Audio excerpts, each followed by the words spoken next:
Thank you for joining us again today on Coffee With. This is our second day of our special guest, Major General John Peabody, and he's going to be with us all this week talking about the Mississippi River, the Mississippi Valley Division, and the Mississippi River Commission. Did I get all that right? You got it right. Welcome back. Yeah, thanks. Everything's so interesting. I'm so glad you're back. Well, I really appreciate your interest. Is there anything that I haven't asked you about what you do or what the Corps does that you want people to be sure and know about?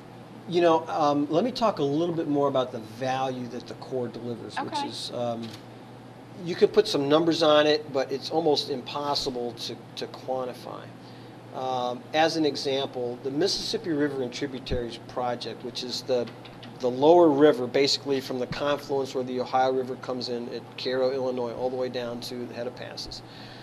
We've built this system of levees and floodways and reservoirs and backwater areas over the course of the 80-plus years since the Great Flood of 1927, which of course absolutely devastated the heartland of the nation at the time. Since that's been completed, the damages that are prevented are in excess of $600 billion. That's over $500 billion. We don't talk about billions anymore. We talk about trillions today, right? Just in this last flood alone, the flood of 2011, $230 billion in damages were prevented. That doesn't even count all of the productive activity from farms, cities, industrial centers, agricultural areas, and so forth, factories that go on in the lower valley as a result of this system that the Corps of Engineers has built. When you add on to that the value of the goods and the reliability of navigation that comes up and down the system, which saves transportation rate savings every year in the lower valley alone, this doesn't include the rest of the inland system, are over $3 billion a year. That's an astonishing value that the Corps delivers to the nation. And on the video that we're running, there's a great graphic on there where it shows one barge, and I don't know how many. It really. It's like over 1,100 trucks. I forget the exact number. It was crazy. It's astonishing the number of trucks that are taken off the highway because goods are able to be moved up and down the interior of the country along our river system. And the environmental impact that has. It's huge. Yes. No, I remember seeing on there 0 emissions. I don't know that it's 0, but the emissions are a fraction of what they would be by truck and significantly less than they would be by rail as well. Well, I interrupted you. I didn't mean to. No, it's fine. Okay. That was it. Can you talk a little bit about the impact that the U.S. Army Corps of Engineers has on our local economy? When we were talking about quite a number of employees and payroll dollars and building. I mean, there's a lot to that. Well, there's 4 major, I'm going to miss something because I don't interact with them all on a consistent basis, but there's 4 major commands here in Vicksburg. There's the largest is the Engineer Research and Development Center, which I have no specific relationship with. I'm a client of theirs like a lot of the other regions They just happen to be here. They just happen to be here. Okay. Now, they were put here originally after the flood of 27 to do specific research on the Mississippi River in support of this division. But over time, that mission has evolved and grown substantially to incorporate all kinds of additional issues. So they still do a lot of work for us associated with the river, but now it's a relatively small component of a much larger mission set that they do. They have, I think it's somewhere around 1,800 folks. Here locally? Yeah, well, that work, here locally. The Vicksburg district has somewhere around 800. You know, it varies up and down, 700, 800, 900, but it's about 800 people.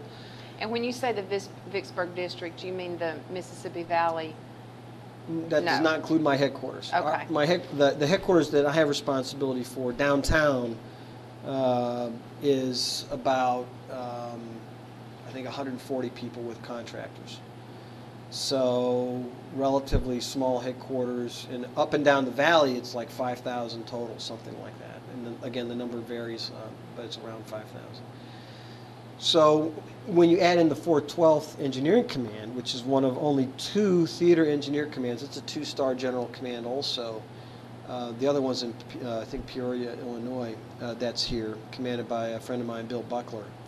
I think they have around 250 folks in their headquarters, and they have a whole disparate array of units they're responsible for all over the United States. That's over 2,500 people with about a $230 million payroll. And that includes contractors? Yes, okay. In general. Now, again, those numbers, vary up and down. With right. sequestration that's staring us in the face and fiscal uncertainty, there's going to be a lot of pressure on that.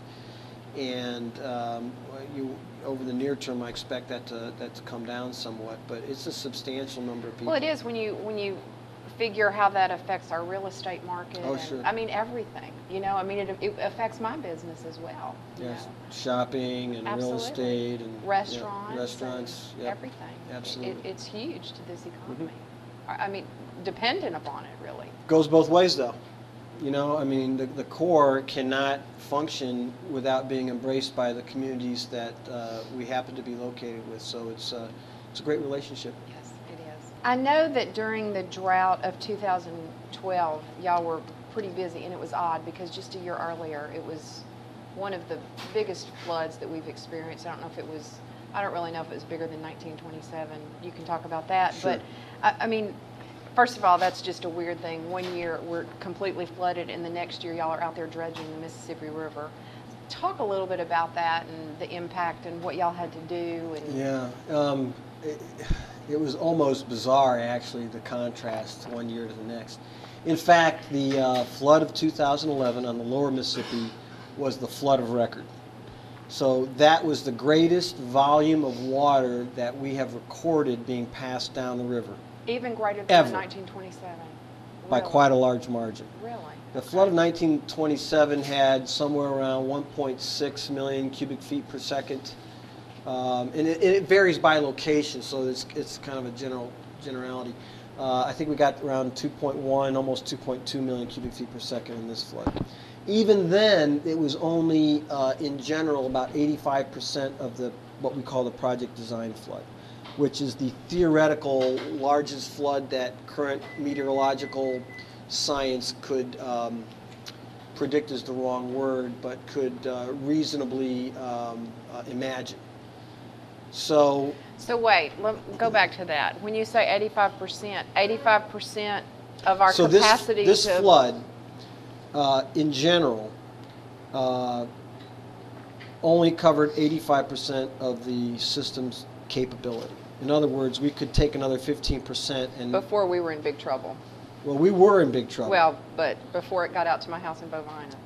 Well, it's never going to get to Bovine. That's good news for If you. it does, we're all gone, right? It's never well, that'll be Noah's Ark flood, yeah, right. I guess. But this was the largest flood we've ever seen in terms of volume of water coming down the system. And so as a result, it really tested the system. Now, what I think people may not fully appreciate, I don't think I really appreciated, is these engineered structures that we have along the system, especially the levees, they're built of earth, mm-hmm. and water is a almost perfect machine of destruction. If there is a weakness in an engineered structure, water will find it and perfectly exploit it to try to destroy it. I mean, it's what water does. Mm-hmm. And so we had hundreds of instances up and down the system where we were severely tested in trying to maintain the system. In fact, I think it was Mississippi State University did a fantastic journalism students did a fantastic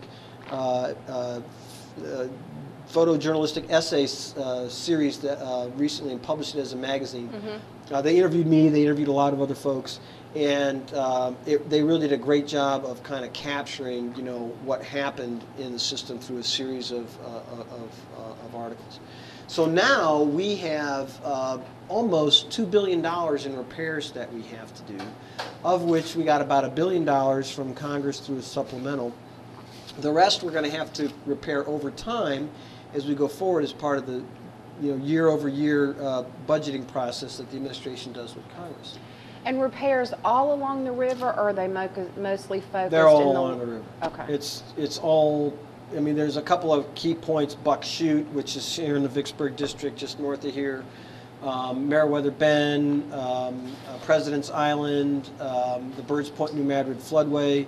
Those are some of the ones that are most notable, but there's about, I think we're up to 160 or so specific sites that we're gonna execute. But the 2011 flood affected the entire river. Well, no, it affected the entire lower river. Okay. And so if you From what point? Basically from Cairo, Illinois south. Okay. Now there was backwater up in the upper river north of Cairo, and there was significant flooding in the lower Ohio river because most of our water actually came from there. But if you contrast this with the flood of 1993, you had this massive flood in the northern river, but not in the lower river. You had some flooding, some issues, but nothing major. It was really confined kind of like St. Louis and above, or Cairo, Illinois and above. Well, how can you have flooding up there but not down here? Because that's how big the watershed is. Oh, okay. This watershed covers 41% of the continental United States. So it could accommodate that volume? Yes. It really depends on where the rain falls. I mean, this continent is so big, this watershed is so big, that literally you could have a drought going on in one area simultaneous with the flood. And in fact, that's what was happening in the flood of 2011. In the lower valley, in Louisiana, in portions of Mississippi, we were in drought conditions. Not severe drought, but nonetheless drought conditions. And that made a significant difference in, for example, when we opened the Morganza floodway in the Atchafalaya Basin. Right. There was an expectation, all of our engineering calculations told us that we were going to have some significant flooding in the Atchafalaya Basin. Did not occur. Why? Because our models didn't account for severe drought, or significant, not severe, but significant drought going on, and so a lot of the water got basically soaked up by that super dry soil, and you didn't see the same kind of flooding. But you contrast this major flood that we had in 2011, the flood of record, the largest volume of water ever recorded by man, I'm sure there's been larger, that we've recorded past in the lower river, with the drought that's going on now, and it's pretty astonishing. We spent all summer and most of the fall furiously dredging up and down the river to keep the channel open, to open back up ports up and down the river, and then in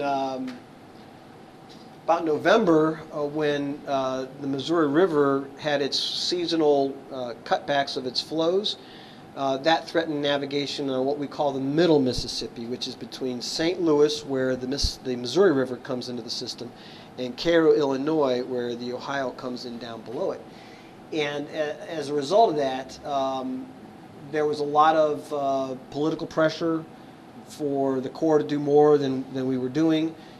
We accelerated a contract to remove rock in that area, to lower the channel, and we were very carefully managing our meager water supply capability from our reservoir system to judiciously pulse the system when we thought we were going to get threatened with extremely low water from the lack of rain. And between those efforts and some good luck when rain fell when we really needed it, we managed to maintain navigation with restrictions, but we maintained navigation.